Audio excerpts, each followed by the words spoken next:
Which lens on our phones is the best for portraits? Which one that we look the most pleasing in? Which one that we look the most natural in? Well, coming up.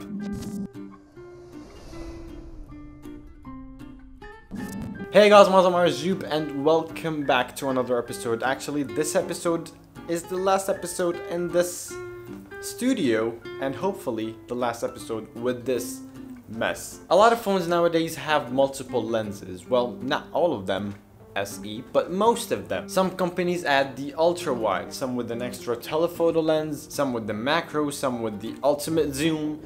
But which one of these is the best for portraits, and in which of them we look the most natural? A lot of us tend to use the main camera lens in most of the photos that we take, and then we complain why we look different in photos. Well, if you want to look the most natural in a photo, then you need to look at the lenses between the 35mm and the almost 70 to 80mm. 70 and 80mm is more compressed, of course, but in this section you'll look the most natural and close to real life as possible. For example, I'm having the 50mm here, and this, what you're seeing right now, is the most natural to real life as possible. And we actually have a very similar focal length to this, the 51, in our phones. For example, the iPhone has a 52mm, and almost all the telelenses on all smartphones are in that field of 50mm. And as I said, we look the most natural in that focal length. That's why a lot of smartphone companies use the portrait mode with that lens. And here's the thing, if you want to take a portrait of a person or a photo of a person without that bokeh in the background, always use the 50mm or the telelens in your smartphones, because most of the times you're not gonna look as natural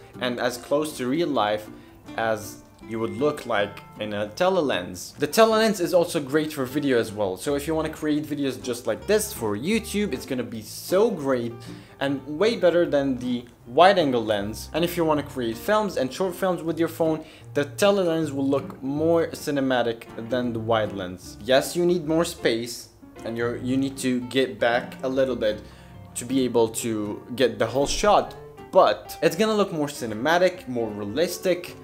All in all, a better way to film it. Yes, I know the wide lens capture better video in terms of quality because they use the better hardware in it, but face shapes will always look better in the telelens. So if you want to shoot with the telelens, get some light, go closer a bit to the window, because it's gonna be more worth it. And if you want to know why you look different between the telelens and the wide lens, then click on this video. I explain all of it in that video. And if you learned something new from that video or from this video, then consider subscribing, and don't forget that life is all about love and dance.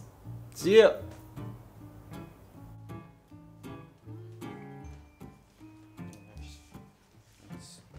Let's start moving things.